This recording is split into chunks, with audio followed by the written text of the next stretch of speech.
હાલ સુરતથી એક દુઃખદ ખબર સામે આવી રહી છે। સુરતમાં છેલ્લા કેટલાક સમયથી આપઘાતના બનાવોમાં સતત વધારો થઈ રહ્યો છે।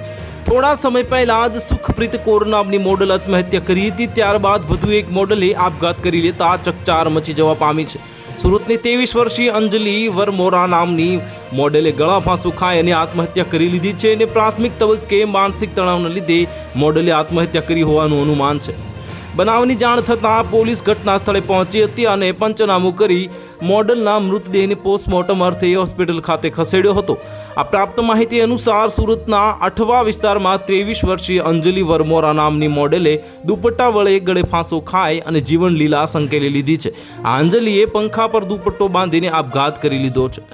અંજલિ વરમોરાનો મોતના કારણે અનેક સવાલો ઊભા થયા છે અને પ્રાથમિક તબક્કે માનસિક તણાવના લીધે આ પગલું ભર્યું હોવાનું અનુમાન છે અને બનાવની જાણ થતાં જ સ્થાનિક પોલીસના કાફલો જે ઘટના સ્થળે દોડી આવ્યો હતો અને પોલીસે ઘટના સ્થળે પહોંચી પંચનામું કરી અને મૃતદેહને પીએમ અર્થે હોસ્પિટલ ખાતે ખસેડ્યો છે।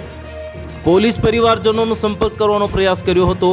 આ ઉપરાંત મોડલના મોબાઈલ સહિતની તપાસ ચાલી રહી છે। જો કે હાલમાં મૃતદેહ પાસેથી સુસાઇડ નોટ મળી છે કે નહીં તે અંગે જાણી શકાયું નથી અને આ કેસની તપાસમાં ચોંકાવનારા ખુલાસાની જે સંભાવના છે। અને આ પહેલાં સુરતના સારોલીમાં રહેતી મોડલ કોઈ કારણસર આત્મહત્યા કરી મોતને વાલું કર્યું હતું। તો હાલ માટે આટલું જ। મળીશું નવી અપડેટ સાથે। જો તમને અમારા વિડીયો પસંદ આવતા હોય તો વિડીયોને લાઇક કરી દેજો, ચેનલને સબસ્ક્રાઇબ કરી બાજુમાં આવેલા બેલ આઇકનને દબાવી દો, જેથી તમને આવા સમાચારની અપડેટ મળતી રહે।